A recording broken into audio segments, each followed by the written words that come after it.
Well, you're quite accurate, George. It actually is the eye-hand coordination part of the visual response that is that survival skill component, which is disassociated from response through television, because the eye is stimulated, but the hands aren't involved.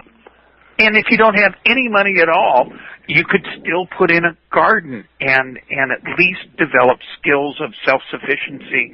What does it cost to take a Red Cross test? You can learn basic life support online. Some places you can take the test for under $50. Get yourself seriously prepared to deal with any kind of ailments to come along. Raise your own vegetables, even if you live in an apartment. Well, let's stop right there. Let's even say that if you have access to the public library or you have access to the internet, then what you can do is start teaching yourself skills like how to provide all of your food off of plants you don't have to grow through the wild edibles. Look up foraging, sure, foraging, and then also look at things like we must maintain our health. A real super good investment in dollars right now is anything doing with your health. If you've got the money now, get your teeth fixed if they need it. Get that whatever it is done now before we reach a point where you're trying to compete with hyperinflation and the reduction of materials coming into the country, especially drugs. And note things that vitamin D is required as we go into the tunnel winter here, especially in areas where, like here in the Pacific Northwest, where we just don't have sunlight through the winter. And we actually do go into a tunnel that can last hundreds of days at a time, and we're not producing vitamin D in our system. Vitamin D is a huge component of your immune system. It's not just merely a vitamin. It's almost close to being a steroid. Also know that you can do things like if you don't have money, and you have cold or whatever, you can do rose hip tea. A lot of people have roses and they want the seed pods taken away, and that's a huge source of vitamin C. There's all different kinds of foxfire style or Appalachian style home remedies that make a lot of sense that are available to people without cash. So is there any place you guys would direct somebody to learn this, or is there you just type in and start researching for whichever certain subject you want to look at? The most valuable skill in the world is how to learn something. That's the very first thing you need to teach yourself, is how do I learn? And therefore, I think that's the best thing anybody can do is their own research. And you're probably better off allowing the universe to direct you a bit and then develop some discipline as you go along. But I credit my years at the state library before the internet with the ability to teach myself virtually anything. And that is, I think, the single largest skill I've got. It allows me to say, okay, I refuse to allow this particular challenge to defeat me, so what do I have to learn in order to be successful at it? And so, for instance, it is not that difficult to find out what are edible plants. If you have an internet, go to Google or your favorite search engine and just start the search. There's lots of free information. You don't have to buy books. Most of the stuff in books, by the way, you can find if you're willing to do the work on the internet for absolutely free. There's another area here that Cliff has just kind of bumped up against the edge of, and it's critically important, and that is that the American education system, by and large, does not teach learning. It's not. It's a school system, George. It's not an education system. Yeah. You're right. It's a babysitting deal. But the most important thing to realize is that any skill, any knowledge, can be presented as a recipe, and one recipe builds upon another recipe. And so, if you reduce everything, Cliff and I are terribly dangerous people, because everything we touch, we immediately go to, if I'm writing the recipe card for this, how does it work? And everything else is fluff. Most technical books boil down to 10 pages of recipe. Any skill boils down to, it's like ABC in emergency health. It's airways, breathing, cardiac, and so, little formulas like that, and collecting as many of those as you can carry around in your head. And there are some great books. There's a little book called Pocket Ref by, I think it's Thomas Glover.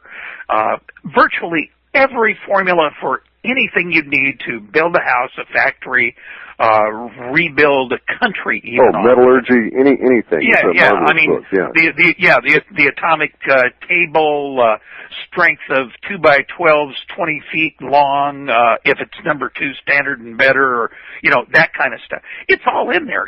Capacitors, inductors, solid what state the markings on the top of the bolts mean. Strength of materials relative to that. Once you know that, then everything is the world is your oyster, as they say. And once you know, as George says, that how to educate yourself, boy, any task, there you go. And that's something that the school systems do not let people empower themselves to collect recipes and become independent experts on anything they want. My faculty advisor, when I was doing my master's at a small school in California, a distance learning program, said, my goodness, you're doing well. You've got a 4.0. How are you able to do this? And hold down a job and work 60 hours a week on top of it. I said, it's really simple. All of these complex books boil down to a simple recipe and a lot of dressing on the side. And I skip the gravy, skip the dressing, pull the meat out, skim the gravy, skim the side stuff. But if you get the recipes and internalize those, I don't care whether it's Stormin, Norman, Conformin in NGT theory or any other thing you want to throw a dart at. Yeah, botany, how to spot edible plants, the difference between mono and dicots, how they're going to grow, where to look for antibiotics and moss, etc. Yeah. It's all a recipe. And see, people don't empower them. People turn on television and go, recipe. Government help me, yeah. Yeah, programming. The abdication of responsibility. And Cliff and I both watch TV. What's the guy, Grill, who does that Survival Man, is it? Bo Grill? yeah, but I would tend to watch pie shows, so I've gotten stuck into those, but yeah. Yeah, but I mean, how many people actually watch those kinds of things? Even Junkyard Wars, where people go out and forage for solutions. That, to me, is worthwhile television. Watching a celebrity dancing show? Yeah. Sorry, hey, I'm 61, I'm happily married, ain't a lot of ballroom dancing in the middle of the Texas Outback, so you know what? Junkyard, on the other hand... Not really pertinent to George's life. Yeah, I can just see him out there with those goats. Okay, all together now. Well, but on the other hand, animal husbandry. You have to actually read a few books, but when you go through, like, how to raise goats, there's little telltales, like, is the goat's tail standing up? Yes? Goat may be healthy. Goat tail down? Lift tail, see what's going on with the goat. There's all those kinds of things that I don't know, Bruce, what was the last thing you learned? I'm not to put you on the spot, but if I said, what's the most recent recipe that you picked up, dude? Learning how to make DVDs on a computer. Okay, good recipe. But now it gets hard. What's the last recipe you picked up that doesn't require electricity? Oh, I have quite a few. You probably remember me. My old website was Buckshot's Camp. Yeah, I'm right. See, you've got most of the skills, but how many of your listeners, if you put them out in the woods and said, "Here's a hatchet, you've got 10 minutes, make a latrine"? Well, these days, okay, but also let's get a little bit more focused. These days, the idea of most people being plopped out in anything remotely like wilderness is very, very remote. It won't happen. Mm-hmm. Most of the planet, in terms of our U.S. Continent, is going to be considered to be urban or suburban. But we can also look at this. Detroit has more vacant land now than Boston than exists in the city limits of Boston. So if I were living in Detroit and they have all the terrible housing and so forth, and then there's all this vacant land, it's like, little guerrilla gardening wouldn't be out of line, There's all kinds of resources available in places like this. So we just have to turn our attention around a different way. You don't have money, you can scrounge stuff at a certain level and surreptitiously, with the owner's approval, or if there's no owner, you can just go on in and start clearing the land and seeing what you can get going. it presents some opportunities for you. There are ways to get around a lot of these obstacles. And the key component is, as George says, simply knowledge. Got to get your recipes down as to what's required. Growing food is relatively straightforward if you know what you're dealing with on the plant.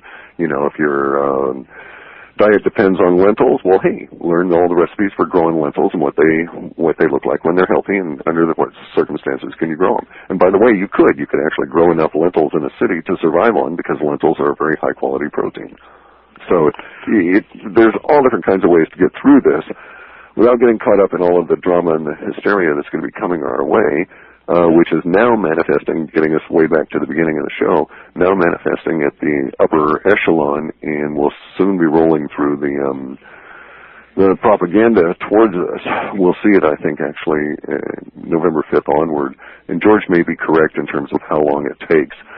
I'm going to be really shocked, though, if the confidence in the dollar survives another 6 or 8 months. It seems to be falling away fairly rapidly. Once confidence goes, everything will change.